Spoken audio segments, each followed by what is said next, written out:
આજે જ બપોરે અમદાવાદ મંદિરની અંદર અમે હતા, ત્યારે એક ભાઈ બહારના હતા, બહારગામથી આવેલા, સીધા લગભગ બપોરે 1 વાગે મળ્યા. હોશે હોશે મને પગે લાગ્યા અને હું પહેલી જ વાર મળતો હતો. મને કે સ્વામી મારે તો હું તો ખાલી અહીંયા આવ્યો છું મંદિરે ખાલી દર્શન કરવા, અને ખૂબ ખૂબ આભાર માનવા આવ્યો છું. મેં કહ્યું શું થયું? એ કોઈ એવા સત્સંગી નતા, ગુણભાવી હતા.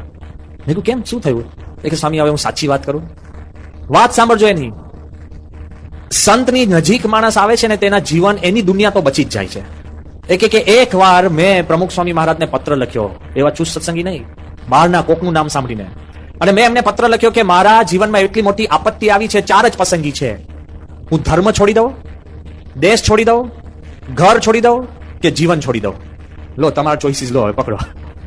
ચોઇસીસ પણ છે ને ફોસ્ટિયન ડાયલેમા જેવું છે. ચોઇસીસ પણ સારા નથી, એક પણ ચોઇસ સારો હોય તો આપણે કંઈક માની શકીએ. હવે મેં કીધું તો હા સ્વામીએ તને ચોઇસ શું આપી દીધો, આમાંથી ચોઇસ શું આપવાનો, આ 4 માંથી હું શું કરું? મેં પ્રશ્ન શું થયો હતો? એ કે મારી પત્ની એ કોઈક પર પુરુષ સાથે, પરધર્મી, એની સાથે મારું અપમાન કરીને ભાગી ગઈ, અને મેં એટલી બધી મારે તકલીફ થઈને આ છે ને વેર જે રામ તેમ એટલી બધી તકલીફ થઈ ગઈ હતી, અને પરધર્મી મહાપ્રશ્ન. એટલે કે મેં આ 4 વસ્તુ નક્કી કરી હતી. ત્યારે સ્વામીએ મને શું લખ્યું ખબર છે કાગળમાં? સ્વામી કે તું તારો ભૂતકાળ છોડી દે અને વેરઝેર છોડી દે, શાંતિથી રહે. એટલે અત્યારે હું જીવું છું.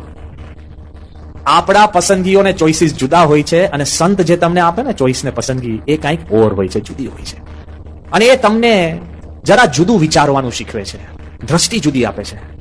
પ્રમુખ સ્વામીની વિશિષ્ટતા જ આ છે કે આપણને કંઈક જુદું આપી શકે, અને એ આપણને જેમ જેમ વાત કરી શકે.